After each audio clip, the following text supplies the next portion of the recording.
So, yep, unexpected dive for the Lokai. Lokai into the Dryas, right? Dryas lets us add Sunbind Sowing. Sunbind Sowing, actually, another move for the Sunbind Sowing is it can protect you, because if a plant link monster I control is destroyed by battle or card effect, I can banish this card instead. Like, it's not just one, so it's all your plant link monsters. So it'll destroy all your like XYZs, your Synchros, your Fusions, but all your links are going to be okay. The only problem is the only link that you're usually like left with is either Resurgence or Rosemary, which aren't like the best. They're not the best to leave on the board because they can't really do anything besides bounce. Or, I mean, if you have a Aroma card in your hand and you somehow gain life points, you can special summon it. But it's like kind of mid. That lets us bring back the Twin, lets us bring back the Lokai. The Dryas lets us special summon from the extra deck and Sunbind Healer. Healer lets us then target for 3, which is important. That's important. If you ever play like TCG or anything, make sure you're keeping track of your life points with this deck, man. Because sometimes I'd be like, sometimes I don't call the life point gain, and it's a headache. It's a fucking headache. But that 300 helps like a lot. So then we tribute, bring out Blossom into the Seed, which Seed is a great card because it lets you add 2 different Rikka cards. But you do have to banish one of them, which is okay because you get the spell card, right? We add these 2, right? You banish the Beetle, and then you activate the Bloom to special summon it. Now, you can get locked up if they have like Ghost Spell. If they use Ghost Spell on this, like,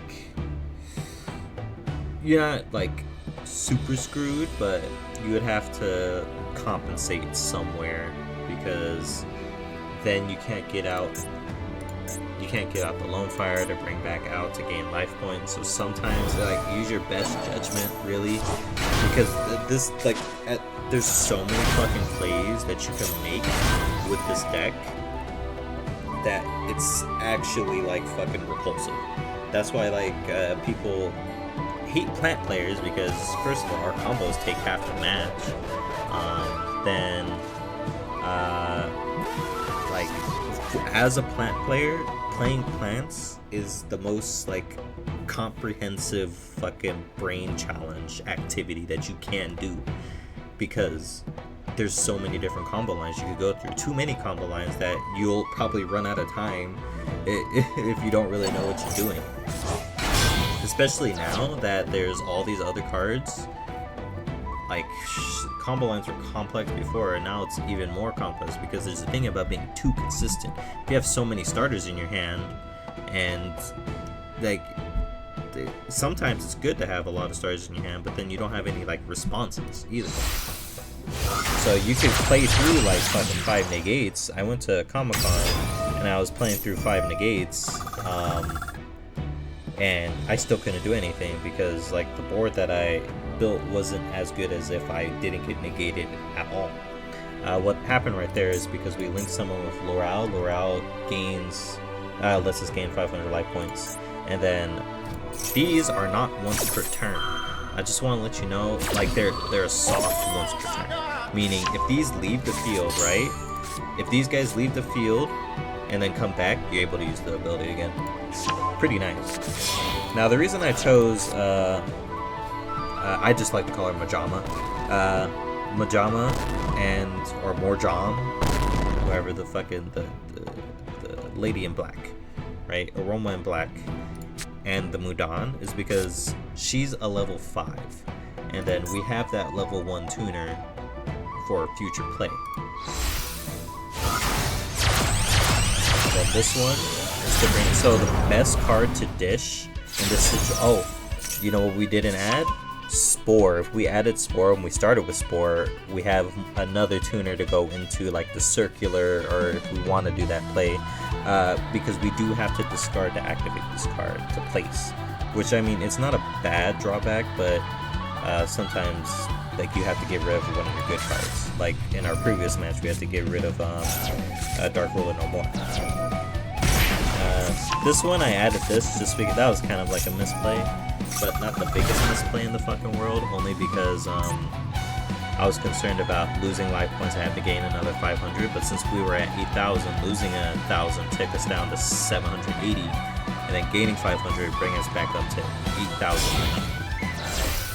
And this one, to get us out our team pro, right? And since our luck points are over 8,000 and more than our opponents right now, this effect is in place, and they can't target our card with card effects. The only problem is, you still could get nibbed Nibiru all day long. If you're not playing Nibiru against plants, yeah, you're gonna have a rough time sometimes. This is a good guard. Good card to activate, and I personally wouldn't banish anything on the field, maybe except the Skeletal and something else if you just want to free up a space.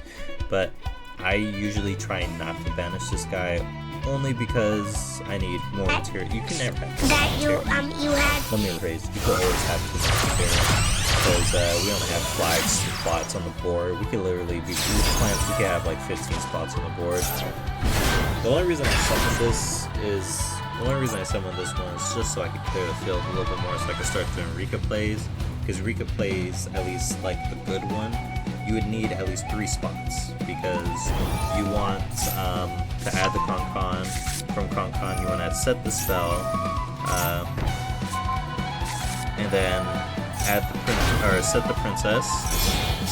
I mean, if you do have princess in your hand, that's great. If you don't, you would use the glamour right then and there, so then you're able to access the stream. Now it's good because it's always good to target back the Mudan because you didn't activate the Mudan's effect after you special summon it with the Snowdrop. So then you could just use the Mudan to tribute off the Strana. Even if you didn't have the Mudan, you have the Rosemary to banish or to tribute. You could, I would say, banish the Bloom is probably the better target to get off if you have to tribute Queen with Rosemary.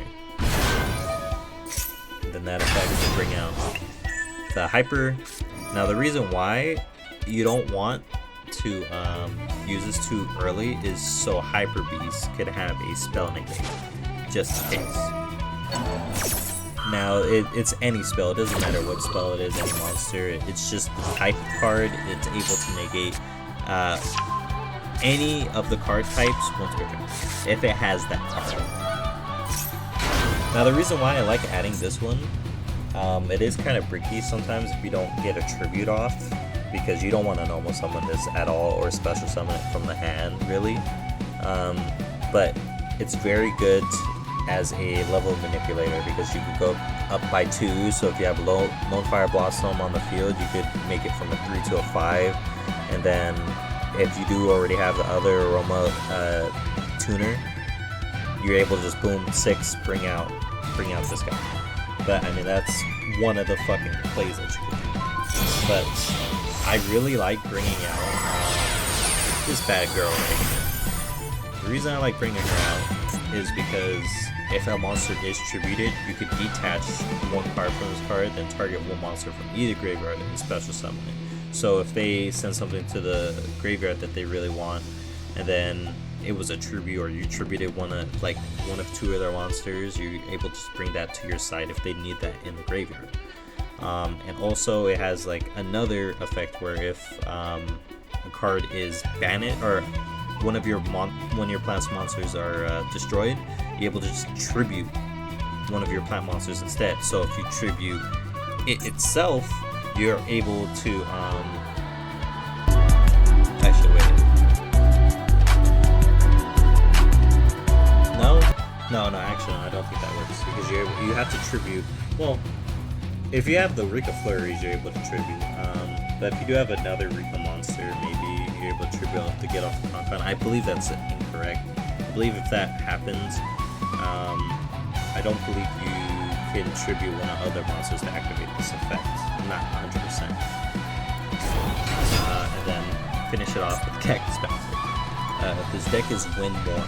they didn't have any responses, set up a board. If there's no responses, you're probably going to win. Because look, life points are higher than our opponents. Can't target any of our plant monsters. Life points are higher than our opponents. Cannot be destroyed by, like, all of our plant monsters cannot be destroyed by our opponent's card effects. If we did have Jasmine out, pointing at Cactus Bouncer also couldn't be destroyed by battle. So that's like a fucking whammy. We have one negate, one spell or monster negate. We have one monster negate and tribute in our graveyard. So if they did bring out a monster and then another monster, and they activated one monster's effect with 2 on the field, you can tribute one of their monsters and negate the other one, which is pretty nice. The reason why we contribute like another player's monster while activating this on like their turn, I think, is because a Konkon lets you tribute one of their monsters. Now, the best thing about it is you tribute as cost. Like that, you have to tribute one of their monsters. That's the best part about the Rikka deck. Like, it's cost whenever, so they can't avoid it. Even if they negate this card, you still have to tribute the monster as cost, which is nice, right? And then from there, you know, you can't special summon, can't target. You have been locked. See, look, right here. You have They been tried to target our virtually monsters. locked. Couldn't even do it. Why? Aren't targetable. I don't know what the fuck this guy's trying to do, man. Then we get our destruction, and then our attack, our life point attack conversion, gain half of that attack, which is pretty nice. The second effect, I don't really like. Pay 2,000, banish cards on the field equal. I mean, so you, like, if you get off this effect, pay 2,000, banish 2 cards. But I mean, if you're at 12,000, because like you realistically can't do it at 8,000, or else you lose both their effects. If you're at 12 and you're at 10, you're probably already gonna win, unless you use Mourner going second, which I mean would be a good way to get off, I guess. I don't know what the fuck this card does, man. Make your opponent discard as many cards as possible. I mean, make what discard one card. Please! So yeah. No! Nice battle recap.